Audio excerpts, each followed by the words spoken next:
This is an iHeart podcast. Guaranteed human.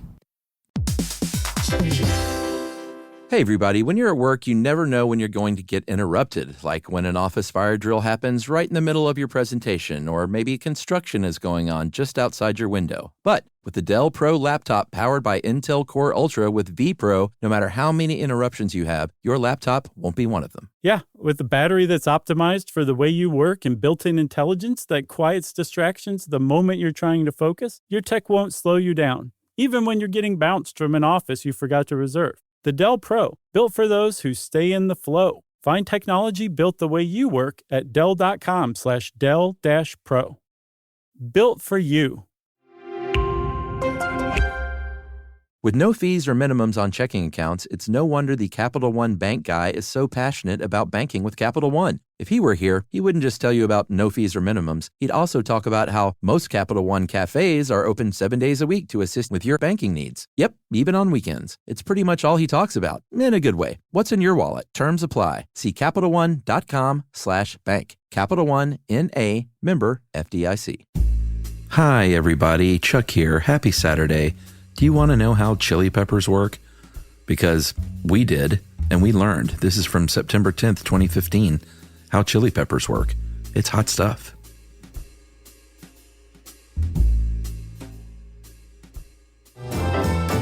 Welcome to Stuff You Should Know, a production of iHeartRadio.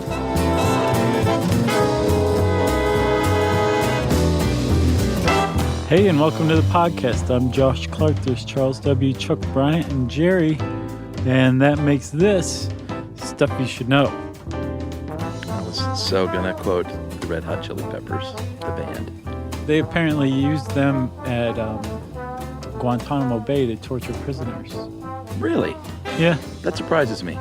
I know. Usually that's like, I've heard of stories like that, but usually it's some kind of dark metal or something like super... Starland vocal band. Some might say abrasive. Some might think it's very soothing to hear death metal. Supposedly, there's a study out there that had a ridiculously small study population that found that it's calming. It has a calming influence. Metal music does. Paid for by the Metal Association of North America. Right. The Scandinavia. Yeah, I'm kind of surprised they played the Chili Peppers. It's pretty easy on the ears, isn't it? Well, one of the songs was Californication. Yeah, their later stuff isn't as good. Yeah. I could go a little crazy with that one. Yeah. I'll talk. What were you going to quote?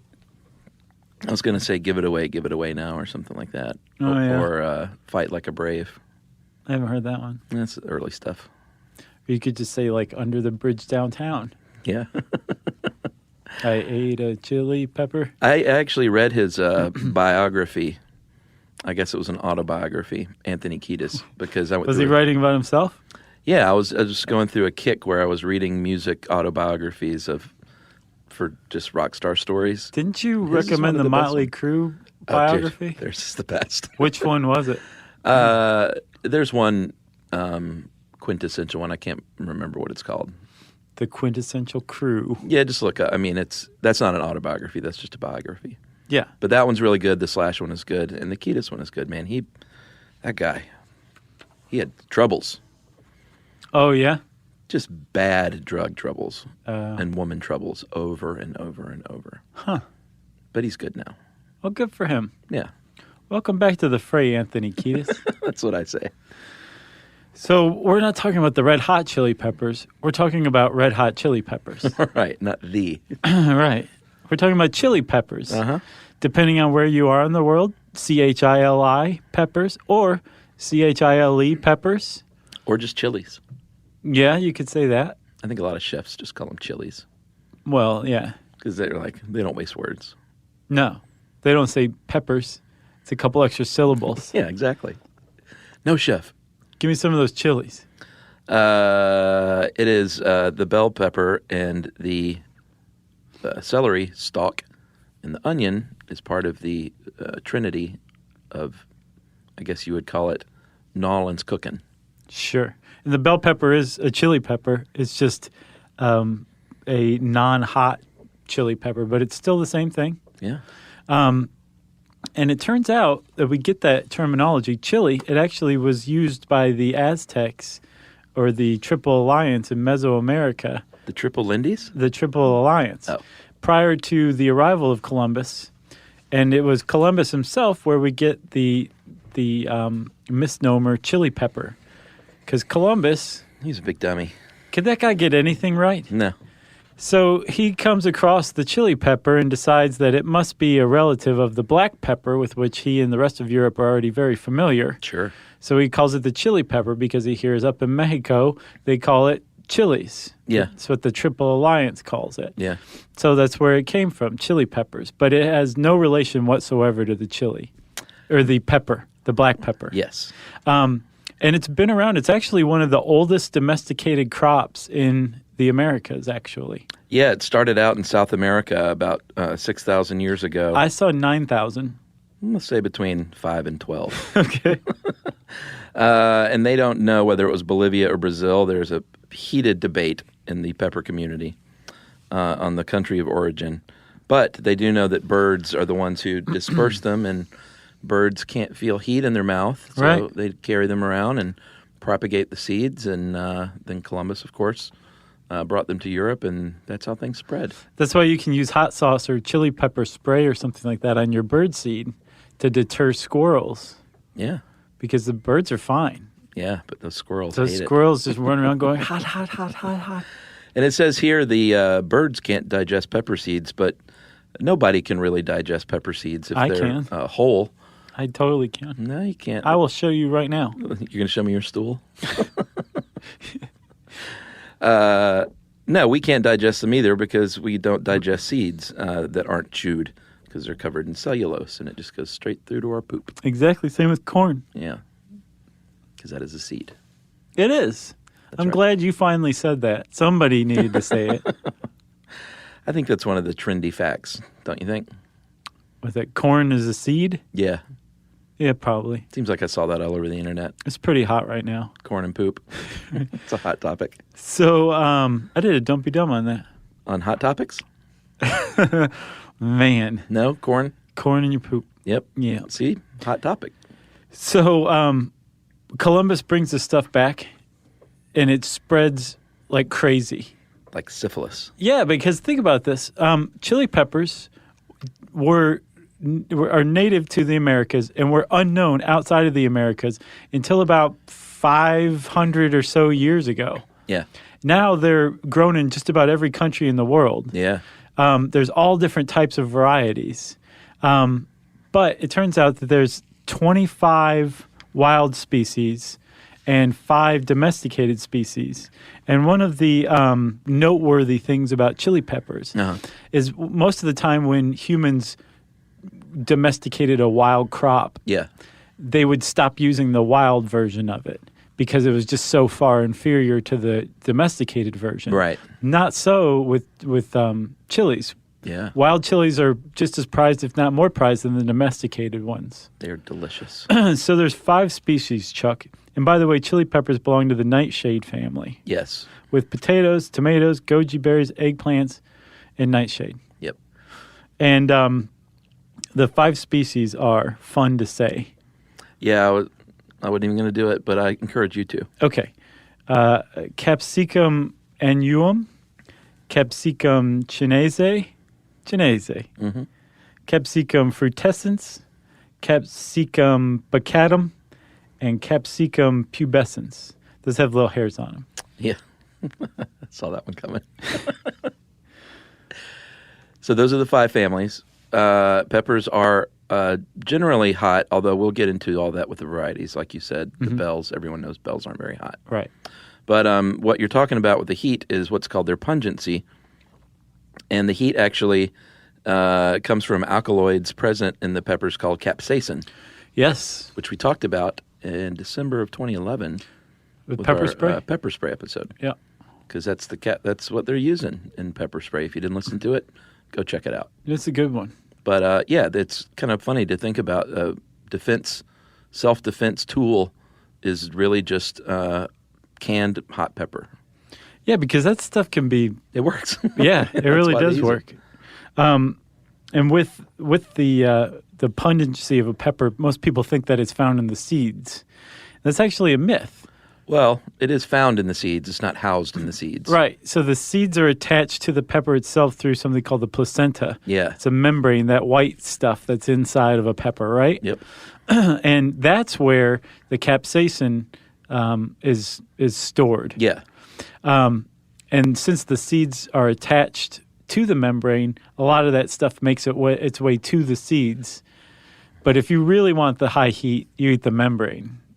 If you want the high heat, just eat the whole thing. I de-seed and demembrane mine.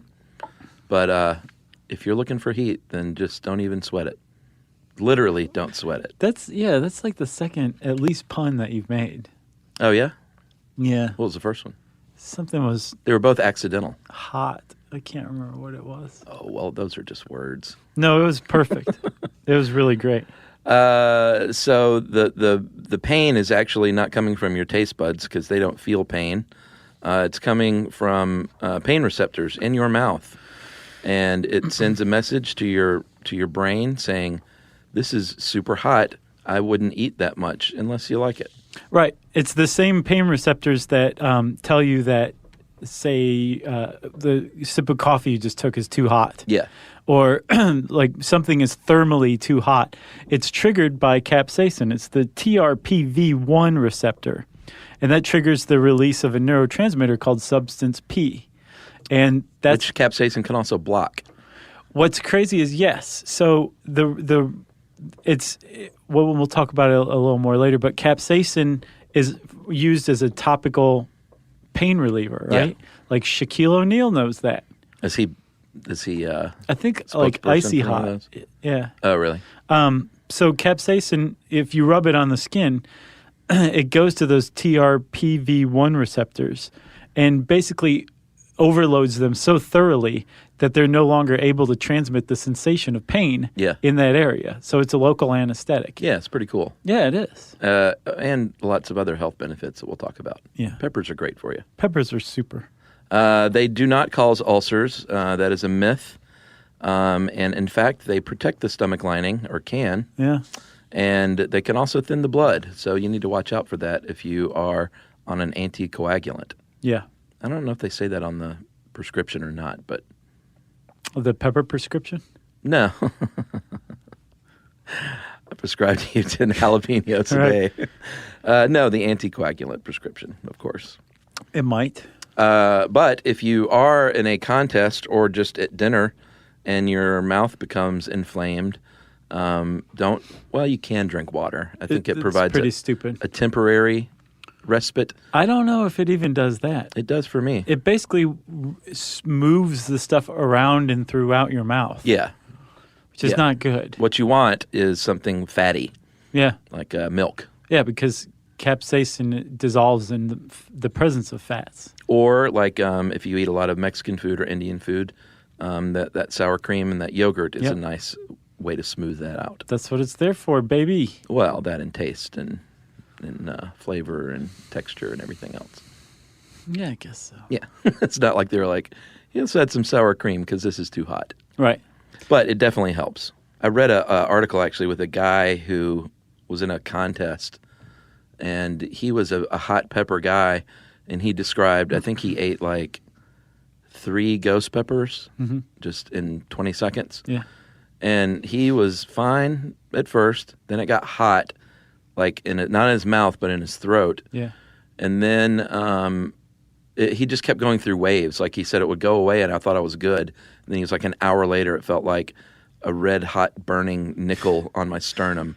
And it was just moving its way down, I guess. Man. And then he said he felt jubilation, like exhilaration, which we'll talk about. That's one of the effects of peppers. They can, pick up your mood.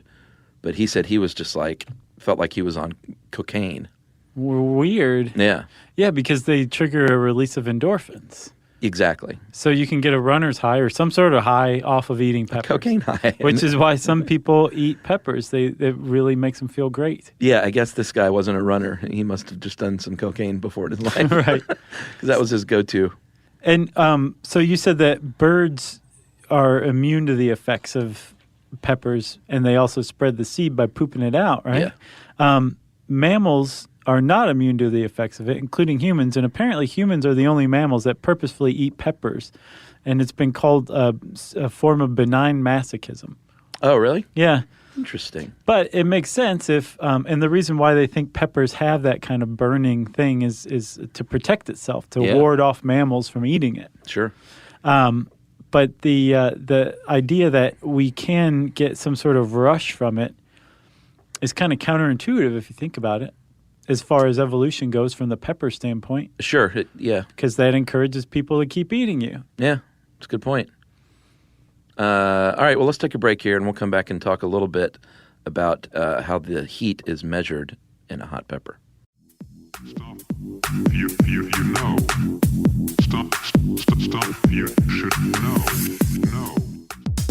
Stuff you should know. Hey, everybody, we're here to talk to you about Wayfair, who believes that spaces should be functional, they should be comfortable, they should be well-designed, and they can be well-designed by you with their help. Your updated space should feel more comfortable, inviting, and practical for everyday use. And we're talking about outdoor seating. We're talking about grills. We're talking about major appliances. If you need storage solutions, Wayfair can help you out. Patio lighting, rugs, decor. It is your one-stop shop for home. Yeah, I mean, it's getting nice out, so it's time to think about living outdoors for the next few months. And Wayfair knows that outdoor furniture, it's heavy, it's intimidating to assemble. So Wayfair has stepped in and said, we're going to handle the hard part so you don't have to. That's right. You can shop Wayfair Verified, your shortcut to the good stuff. And that means their team of product specialists are going to vet everything by hand using a 10-point inspection, testing things like, quality materials, functionality, and features, and even how long it takes to build that piece of furniture. And the overall experience save time, reduce hassle, and improved convenience. Patio season is here, and these deals won't last. So head to wayfair.com right now to get your outdoor space ready for way less. That's WAYFAIR.com. Wayfair, every style, every home.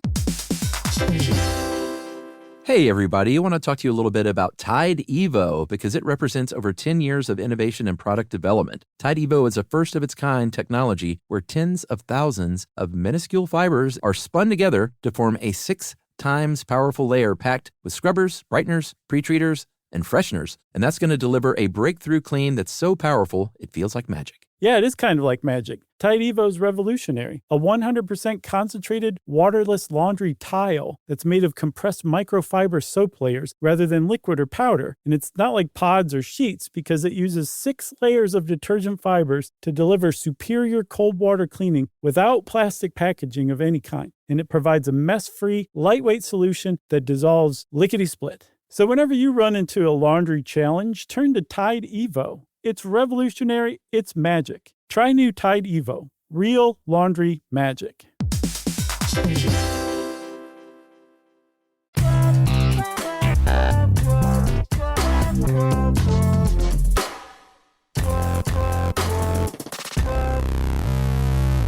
All right, I guess we need to talk about Wilbur Scoville. Mr. Scoville. Was he a doctor? No. He was a pharmacist. Yeah, but I wondered if he was a doctor. I think he got an honorary doctorate. He deserved one. Do you count those? Sure. All right. Probably depends on where it's from, what it's for, but sure. Yeah, I would. Oh, of course you would. If I got one, I'd be like, you can call me Dr. Mr. Clark. Dr. Mister. He was a pharmacist, like you said, who developed something called the Scoville organoleptic test in 1912. And what? It's just a hilarious name for what it is. Oh, it is kind of weird, isn't it? You should have just called it the chili test or something. It just made me laugh like a goon. Well, previous to this test, the only test was basically just to have people eat them and ask them how hot they thought it. Yeah, basically. It's pretty hot.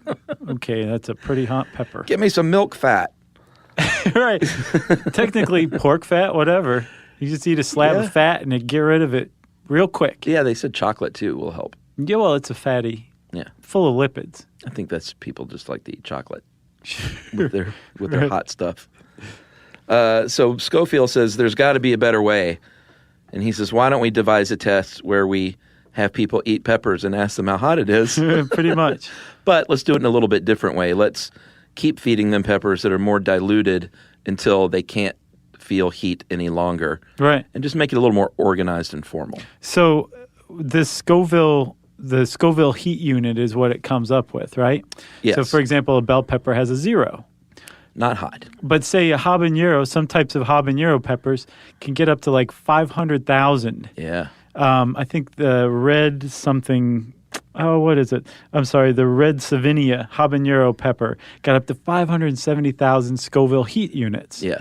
It's very hot. And what that means is that it would take 570,000 cups of water to dilute 1 cup of extract from the red Savinia habanero. And 1 shot of milk fat. Right, before anybody could say, I detect no heat whatsoever. Yeah, that's a lot of water. It's a tremendous amount of water. And it's not like he was pouring a whole cup of this stuff into 570,000 cups of water. It's math. I think he just used fractions. Yeah, probably so. Yeah. Although It took you me never a know. minute to come to that conclusion. I was like, what kind of vat did this guy have in his yard? A big one. So that was the old test, and even though they no longer use that, they still use that SHU, Scoville heat unit, as the unit of measure, which I think is a nice little tip of the cap. It is. Because they could have changed it. Wilbert Scoville's ghost is like, I approve. Now what they do is use liquid chromatography, and they've been doing that since about the 70s, and that's not specific to testing peppers. It's basically just separating and analyzing compounds of any mixture. Right, but you can target the specific type of compound, and in this case, you're looking for the alkaloid capsaicin. Yes. And you determine how many parts per million is present in a given pepper, and it takes the subjectivity out. Yeah, and it's literally just measuring the capsaicin level in any pepper. But what's neat is they figured out, Scoville was clearly onto something, because they figured out that if you take this high-performance liquid chromatography measurement and multiply the number it spits out by 16, you will come to the Scoville unit. So he was off by 16? Yeah, by a factor of 16. It's not bad. But that's neat that you can, it's not like 16.9857 or something like that, or or multiply it by, the fact that you can multiply it by a standard number and come to the Scoville heat unit each time. It means he was doing something right. There's something there. Yeah. Scoville. Way to go. That sounds like one of the Real Men of Genius commercials or something. Right.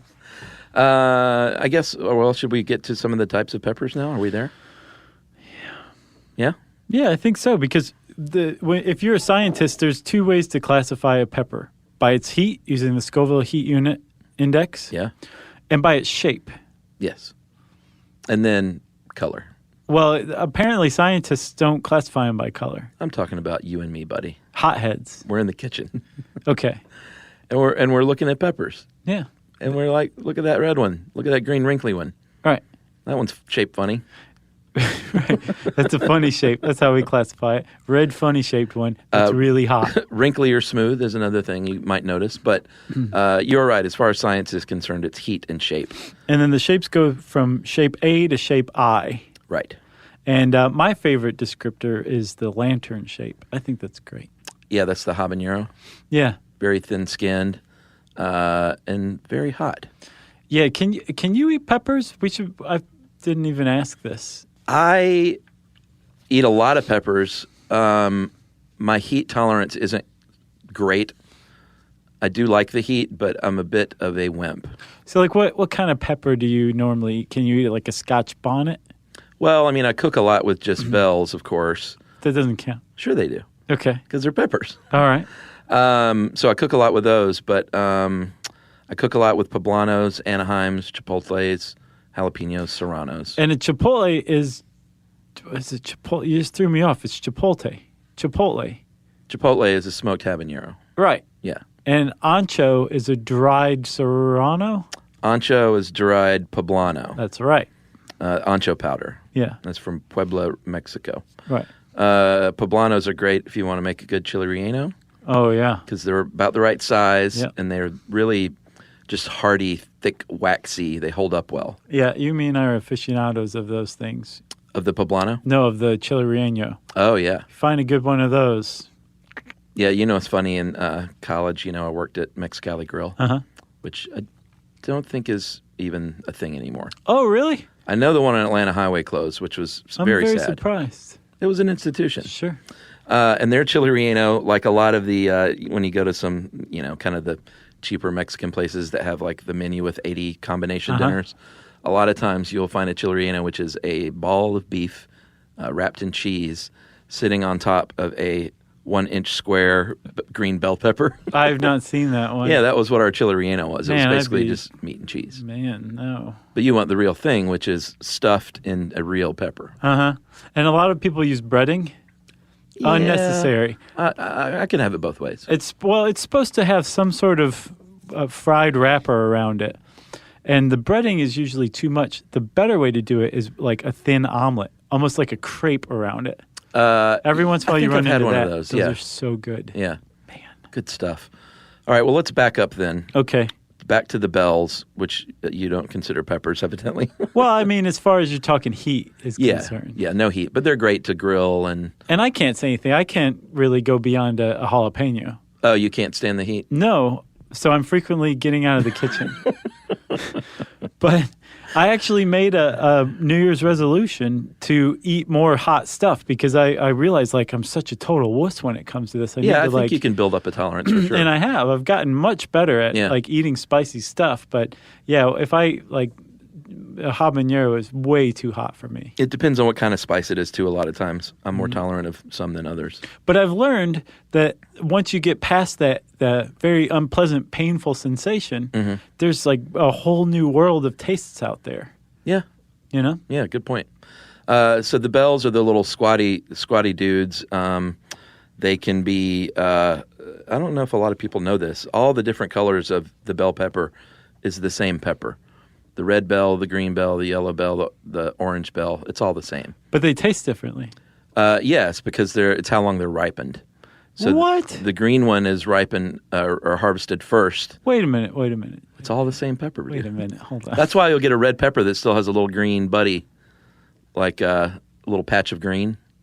Wait a minute. Hold on. So you didn't know this. No. Wow. All right. Well, that didn't happen much. For real? Yeah. Well, that's great, man. Thank Yeah. you for teaching us that. So the green pepper is picked first. That's why they're less expensive too.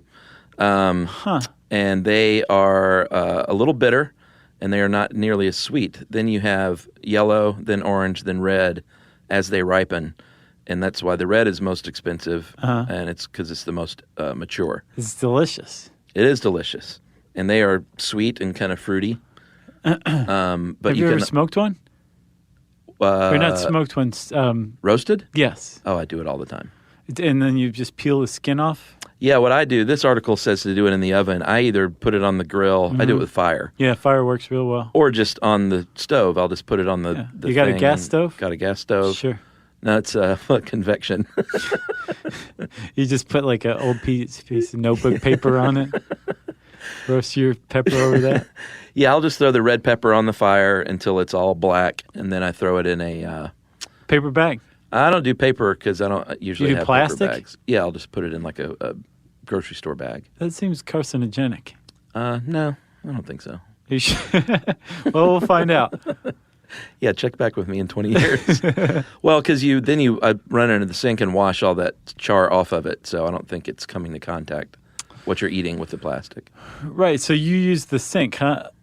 Yeah, just because it's really hot to the touch still. Oh, well, that's the other thing that I noticed in this article. It says leave it for like 15 minutes, which seems smart. I don't ever have time for that. Gotcha. So I just put it under the cold water, get all the seeds and the membrane and the skin off, Got you. and then slice it up and throw it in a salad. It is I'd say. delicious, It's man. very delicious. Yeah. But the red pepper has more because it's matured longer. Right. Has 11 times more beta carotene than green and 1.5 times more vitamin C. So they're healthier. That's what you're paying for, the beta carotene. That's right. Big money in beta carotene. Right. And then you can also have chocolate, purple, and even white bell peppers.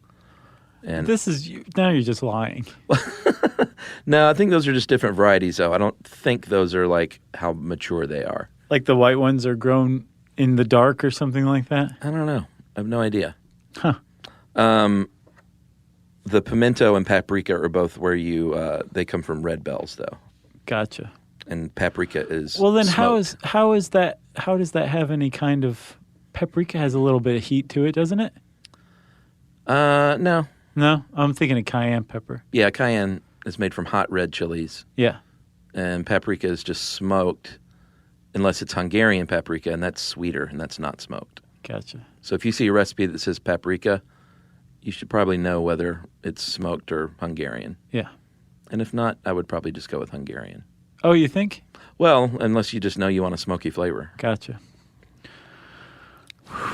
This has been quite a roller coaster.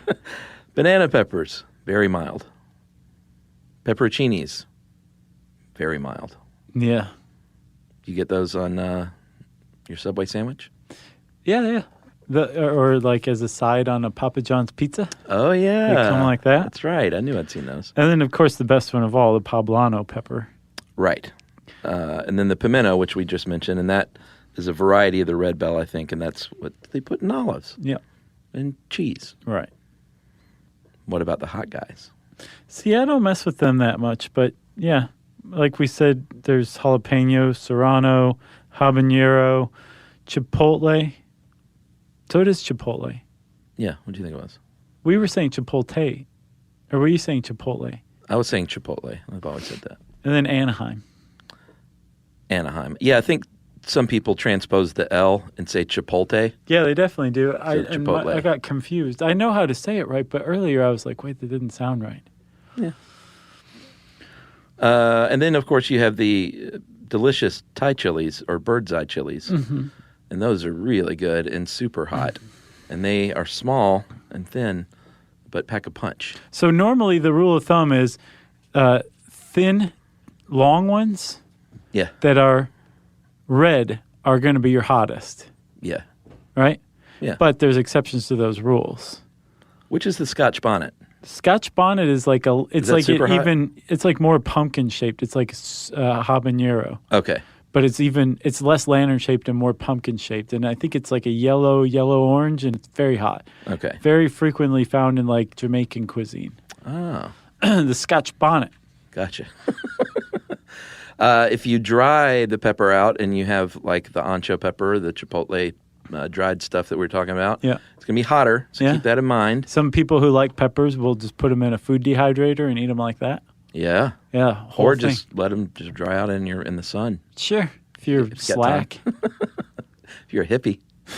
Chuck, we also said that, so if you're a scientist, you say this pepper is shape A and has a Scoville rating of 5 trillion, right? Okay. Then you've just described a pepper to another scientist. They know what you're talking about. Sure. But there's something called the Chili Pepper Institute. It's an institute that's associated with the University of New Mexico. And New Mexico, by the way, is the foremost domestic producer of chili peppers in the United States. Correct. Thanks to a man named Fabian Garcia, Correct. who was a pioneer in cultivating peppers here in the United States. Yeah. And in 1921, he released his first variety, the New Mexico number 9, I thought you were going to say his first album. Mambo number 5. Yeah. Yeah. But he's like known as the father of chili peppers in the U.S. Yeah, the North American chili. And in India, they are they're the world's largest producer of chilies. Oh, yeah, by far. Yeah. But there's another way to describe them beyond shape, color, and heat. And the Chili Pepper Institute came up with this. It's for the heat profile. And basically there's 5 components to the heat profile. There's the heat, the Scoville heat unit to it. Yeah. Then there's how fast it hits. Yeah, that's a big one. Like you were saying, that guy who ate some ghost chilies, that they were kind of like it took a minute to come on. He's like, this isn't so bad. There's some peppers that hit like immediately. Yeah. So that would be the second descriptor, the second component. The third would be whether it lingers or dissipates quickly. Sure. Or how fast it dissipates. Eventually, it's going to dissipate. You hope. Yeah, and then come and burn the next day coming out the other end. Yeah. You know? Yeah. And then the fourth one is where it's sensed. Like, is it in the throat? Is it on your tongue? Is it in the roof of your mouth? Like, Yeah. where does it attack, basically? And then the last one is whether it's flat or sharp. So flat is, say, I saw it in, I think, that New Yorker article. Yeah. Or maybe the Smithsonian one that I sent you.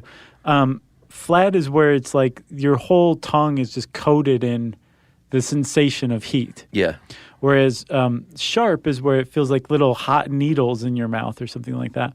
And the preference in America is for a flat sensation. Sure. Whereas Asian countries tend to prefer the sharp sensation. Oh, like the Thai chilies? Yes. Interesting. Sharp. That's right. Do you like hot Asian food? Yeah. Yeah? Yeah. I like curries and stuff like that. Nothing too hot, though. Yeah. I mean, like, I'm still a pretty big wuss. No, I'm the same way. And I'm also, like, comfortable enough with myself that I don't feel the need to show off. No. Or accept a dare. No, of course not. No.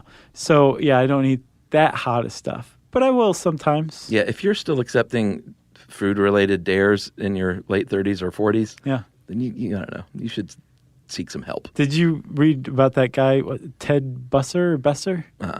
Oh, he was in the New Yorker article. That's exactly what he does. How old is he? He's, 30s, 40s. He's on YouTube. Seek some help, Dan. And he accepts challenges, food challenges. So people will send him like the most disgusting thing they can find, and then he eats it on air. But one of the things that he eats are like really hot peppers, and he's become kind of like a de facto pepper judge. Right. Because there is this whole community out there. Oh, yeah. We'll talk about that after we take a break. How about that? All right. You know.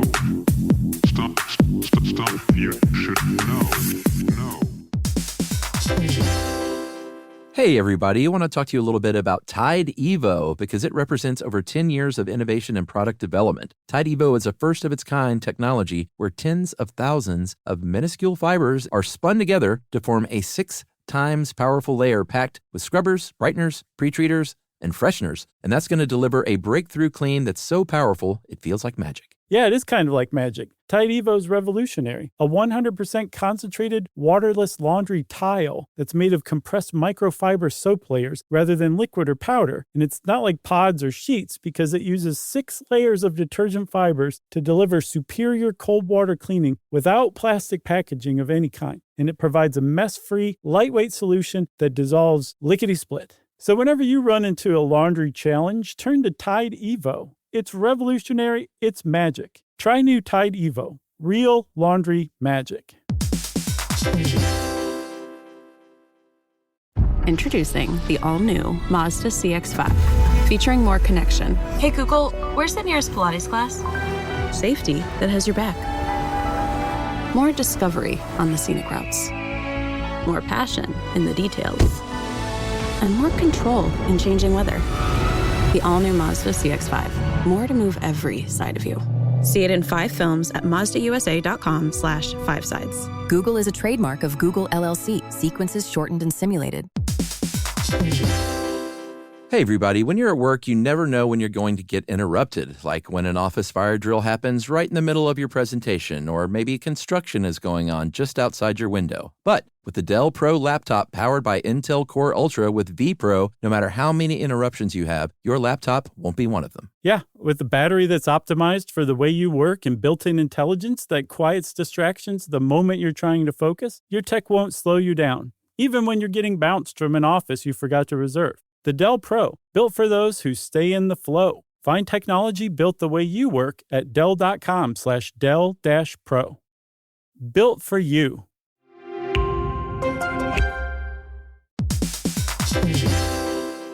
We've all had the experience of calling a business and just wanting to talk to a real person. Not an automated voice pretending to be human, an actual person who can listen and understand and offer help. That's exactly what you can do with Ruby. Ruby is the virtual receptionist company that takes care of your callers when you're unavailable in the middle of something or simply don't want to pick up. That's right. They can answer, screen, transfer calls. They can take messages, collect payments, book appointments, and more, all while making the people you serve feel special. And best of all, it can help you be more productive. For example, 9 out of 10 lawyers who use Ruby log more billable hours per day than the national average. And other professionals like plumbers and technicians win more customers while being able to stay focused on the job. But whatever kind of small business you run, Ruby is built to save you time, earn you more customers or clients, and make meaningful connections with the people you serve.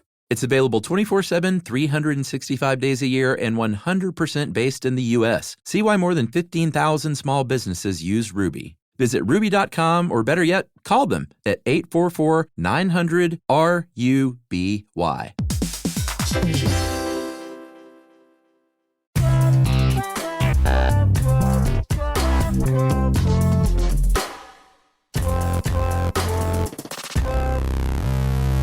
So Chuck, we kind of teased it. There's a community of chili pepper aficionados out there. Big tough, time. tough guys. And women. Yes.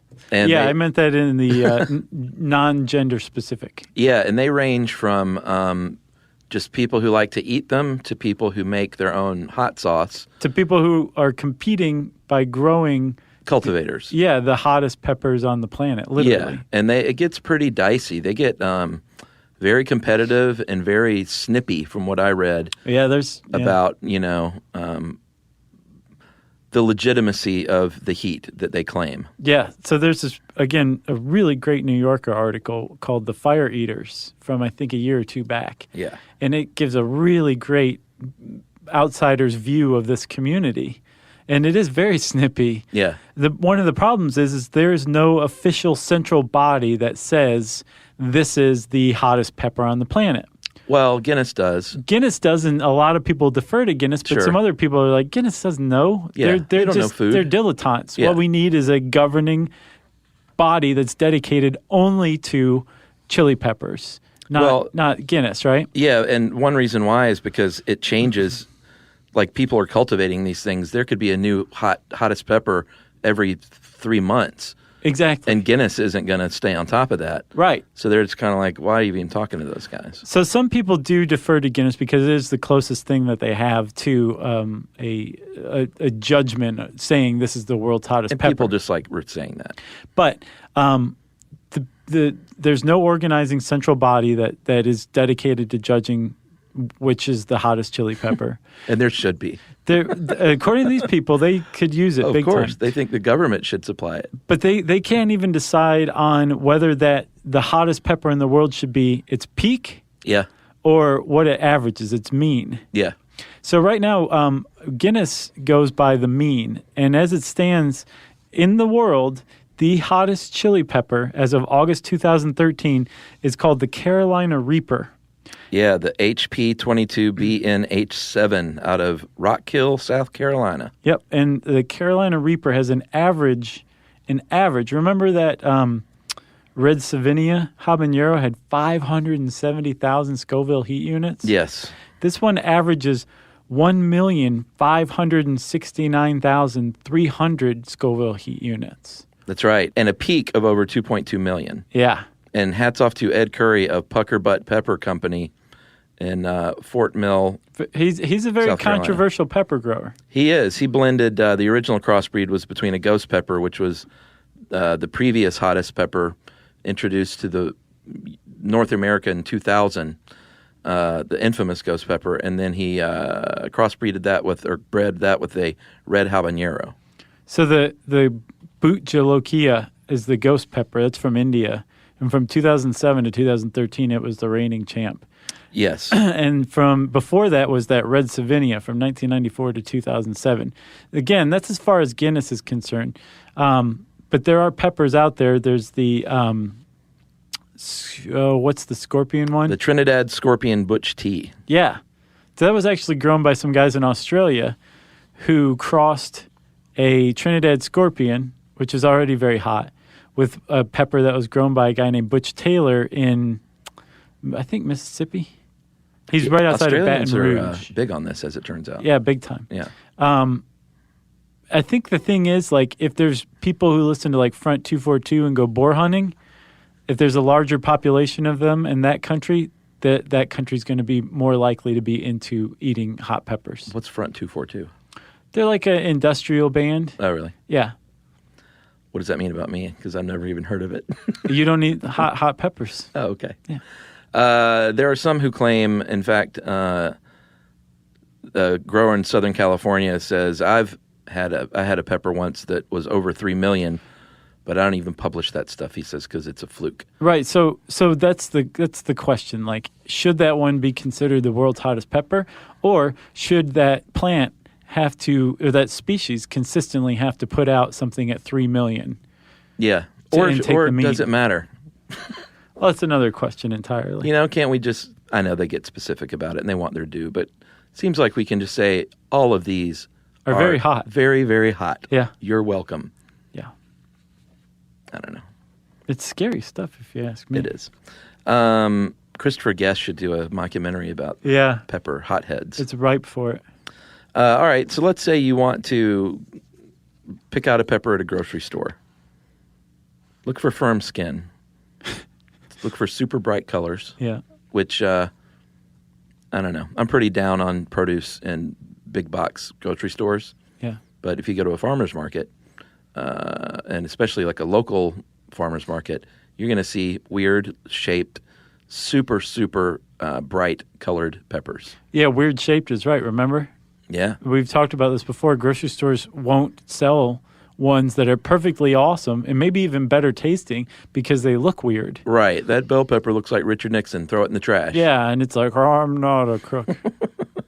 The longer they ripen, the hotter they get. So like you said, the red ones, if the red ones still have a little green, they're not fully ripe yet, so they probably won't be as hot. But that's the case with the bell probably anyway, so you're not looking for heat. Right. You're looking for sweet. If you are cooking with peppers, it says in here, like, be sure to wash your hands. Yeah. But what you really need to do if you're serious is wear gloves. Wear doctors, what are they called? Rubber gloves. Yeah, rubber gloves. Because that is truly the only way, like, if you come into contact with your fingers and that membrane or those seeds, you can wash your hands 10 times and you forget. And like the next day, you will get an eye booger out. Oh, yeah. And you'll be like, what in the world? My eye's on fire. Or you take your contacts out and you go to put them in the next morning. Oh, I can't imagine. I cooked one night some paella and used some hot peppers and did not wear gloves. And I went pee-pee later. Oh, no. I didn't think about it. And I had speaking of syphilis, the burning sensation down below. It was bad. That's how they simulate it for medical students. Oh, really? It was bad. So I learned the hard way. I just got a box of those, is it nitrate gloves? Nitrate or nitrite? And I put one them, explodes, the other one's fine, I think. Well, I put them in the kitchen. I also wear a painter's respirator. What kind of peppers are you working with? The hot stuff. Like ghost peppers? No, but I cook with habaneros and stuff sometimes. Huh. And it's like, it's nuclear, the fumes are. Yeah. It's like if you're over the sink cleaning them out and you're breathing it in, you'll find yourself, or at least I do, coughing and burning. So I will wear the respirator and my gloves. You mean I would juice sometimes? Oh, yeah. And every once in a while she'd put like a pepper in there, like a jalapeno. Oh, interesting. And it would just turn the kitchen into like a tear gas bomb had gone off. Yeah. It's crazy. It gets everywhere. It does. Because these things are basically vaporized and they just spread so easily through the air. I never thought about juicing a pepper. It definitely gives it a kick. If you want to store peppers, like we said, you can dry them out and they'll keep for a long time. Yeah. They'll keep. You don't want to wash them. You want to just put them unwashed into your fridge. Yeah, true. And they'll just keep, just regular peppers will keep for a long time. Right. It's not something that goes bad very quickly. But you can freeze them. If you slice them and put them on a baking tray in the freezer, then you can collect them and just throw them in a bag and you can keep them for like a year. Nice. But I don't see why you would freeze peppers. Just buy the amount you need and cook with them. Or pickle them. That's great. Pickled peppers are wonderful. I can just eat those straight. I don't like pickled things, so I'm not into it. But oh, Chuck. Yeah, I know. It's so good for you. Pickling? Pickled foods are so good for you. They have so many health benefits. I'll eat other healthy things that I enjoy. But how do you not like pickled stuff? Like I could eat pickled you could cut your finger off and pickle it. I'd probably eat it. How does anyone not like anything? But I mean, like, what about it? You don't like the tartness? No, just the taste. Anything pickled, like a pickle. Sauerkraut? Ugh. You don't like sauerkraut? Hate sauerkraut. I guess I could have seen that coming. Dude, you don't like pickled stuff. I hate pickles so much that I have to ask and rest, like when I go to a pub and have like a burger and fries, to leave the pickle off, because invariably they will put the pickle down, soaking into the French fries in the bun, and it'll ruin that for me. Wow, you hate pickles that much? I hate pickles that much. Well, I'll eat the pickles that you get on the side from now on, okay? Well, Emily eats the pickles. You can arm wrestle her for them. Okay, that's fine. That's a deal. But when I said you shouldn't, just buy the amount, if you're growing growing peppers, got me on pickles, Pickled peppers. then you might end up with a lot of peppers, and that's why you might want to freeze Pickle them. Or pickle them, Yeah. if you're into that. Yeah. Because we grew peppers one year, and they were easy to grow and bountiful. Yeah. Pepper plant goes, Yeah. that equals a lot of peppers. I guess we should talk about growing them a little bit, huh? I guess so. They're perennials. So that means they stick around. And, But well, it depends on where you live. yeah, if it's cold, you might grow them as annuals. Right. They're pretty flexible. You can start them as seeds 10 weeks prior to the first frost. You want to germinate them in little trays. First, Yeah. you soak the seeds for a couple of days. Then you germinate them with a little bit of starter. Yep. 10 weeks prior to frost. After the last frost comes and goes, you can start to harden them by moving them outside a couple hours at a time. And talk to them. Say, this is good for you. Right. This is making for you your own hard. good. Uh-huh. Well, you shake them. Yep. Takes a couple of weeks, a few hours each day more until they are hard and ready. Right. And then they start to grow. You want to fertilize them. When the peppers grow out and turn hard, you can cut them. And when you do, you want to cut some stem because it extends their shelf life. And then you have peppers. You can also just go to the store and buy some peppers. Yeah. If you're into gardening, garden. Yeah. If not, or, I'm just growing from seed, man. It seems like such a nightmare to me. well, it's for people who have time and are hobbyists. But I also get if it's if it's an heirloom something, Sure. or just something you're not going to find anywhere. With peppers, I mean, sure, there are some, if you want to buy the Carolina Reaper, you can get packs of those seeds for $10 or something. Oh, yeah? Right. You're not going to find those at any store. So I No. get growing those from seed. But growing a squash plant from seed, it's what are you doing, man? You should have better things to do with your time than that. We grew squash last year. From seed? Yeah. What are you doing, man? We have a garden. Right, but you can just buy the seedlings. Yeah, you could do that. Okay. Are you saying, why do people garden? No, I love gardening. Okay. I'm just saying growing from seed, a plant, if you like growing from seed, you should get a seed catalog and find something that you can't find elsewhere. That's what I'm saying. I have a very strong opinion on growing things from seed. So to each their own with everything but gardening. But gardening, right? we use starter plants a lot too. Not everything is from seed. Because you're sane, sensible people. But do you see my point? I guess. Do you get seed catalogs? They're fun to look through. Not catalogs, I don't think, but we buy seeds online. You should get your hands on a seed catalog. Yeah? Yeah, I can't remember the name of the company. There's That sounds one like that we good get. toilet book reading. Yes, it is. Yeah? It's just yes, it's very delightful. It makes you so excited for spring. Off-label uses of peppers, we'll say. Yeah. You can eat them, or you can rub them on your pain parts. Yeah, because remember, they overload your nociceptor. That's right. They can lower your blood pressure. They can be anticoagulants, like you said. I think that's one and the same. Think about it. If it thins the blood, it's going to also lower your blood pressure. True. I would think. Okay. It's also been shown, Chuck, it lowers bad cholesterol. Not just any cholesterol. It lowers your bad cholesterol, and not only does it lower the cholesterol present in your blood, I think it attracts it, right? Because remember, it's fat soluble. Yeah. And then it gets flushed out of the system. It actually removes the buildup of bad cholesterol plaque in your arteries. Man. This stuff it makes me want to eat more peppers. I already eat quite a bit of peppers. I need to eat more, I think. It's good. In the future, they hope to use it for cancer prevention, stroke, heart attack prevention. Or, I guess it already works as that if it's lowering your blood pressure. That's what I got from that, too. Yeah. But the cancer, it's its own thing. They found that capsaicin itself basically attacks tumors. Wow. I mean, Are you upset about the growing from seed tirade? Oh, no, I don't care. Okay, good.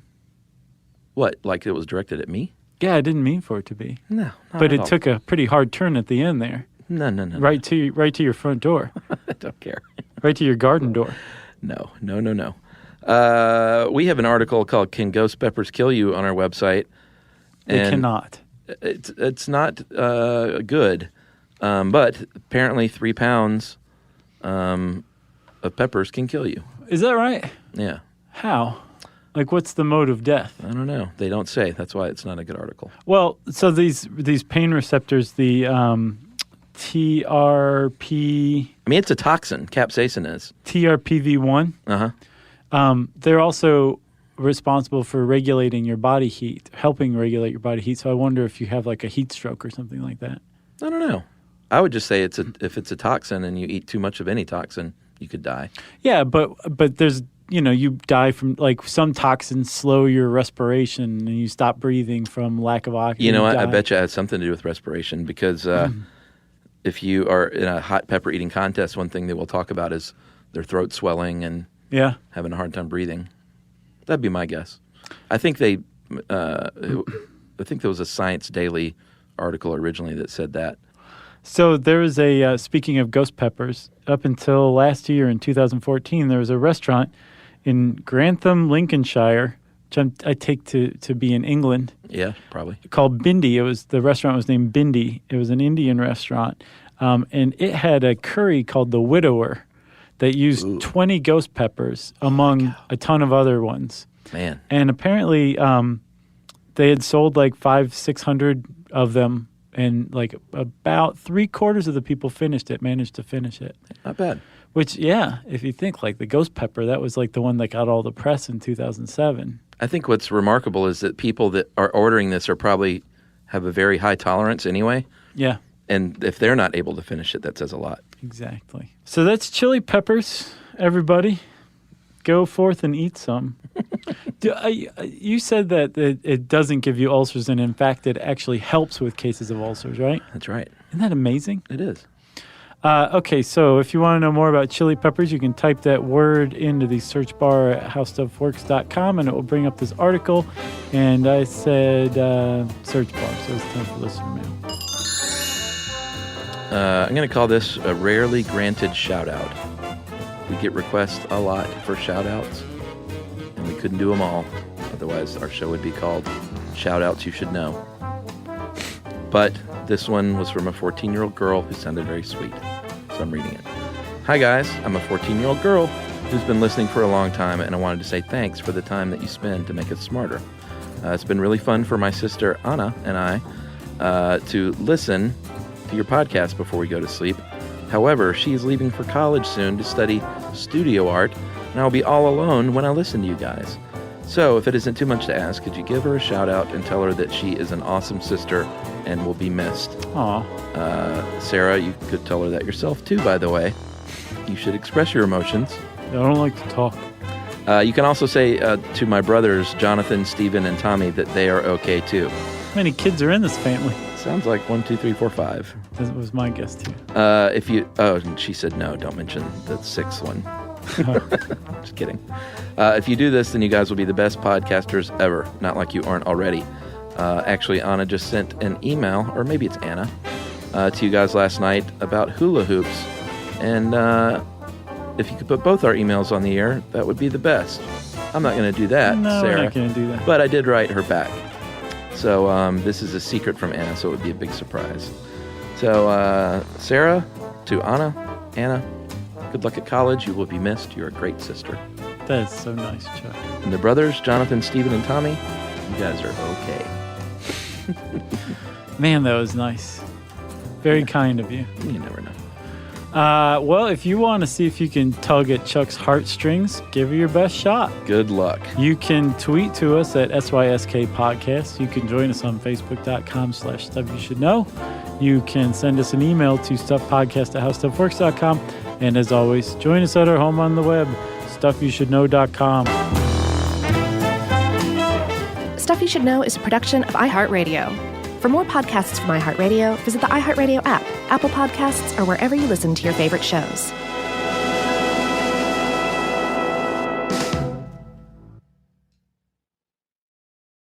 You know, you could be adored by everyone and still completely ignored by your cat. Trust me, I know. But if you feed your cat Sheba, you can go from being ignored to truly adored in 12 days guaranteed or your money back. Sheba has a full menu of products, appetizers, entrees, treats, even a kitten's menu. It's so cute, so Sheba has a product for even the pickiest eater. Like Sheba Puree, it's made with bone broth, their chef-inspired flavors, it's got a smooth and creamy texture that cats love, and contains no corn, wheat, soy, or artificial flavors. It's food that your cat's gonna love. To learn more, check out Sheba.com. That's SHEBA.com. Stuff at Sea is a 5-night, adults-only sailing trip that brings the Stuff podcast universe to life on board. This voyage is a culture-soaked escape where pink sand paradise meets curious minds. Sailing round trip from New York City to Bermuda on October 2nd to 7th, 2026, this voyage drops you straight into the iHeart Podcast Stuff universe. On top of the adults-only experience you already love, you'll get live podcast episode recordings, behind-the-scenes sessions, themed activations, and more unmissable onboard moments. Learn more at virginvoyages.com/stuff.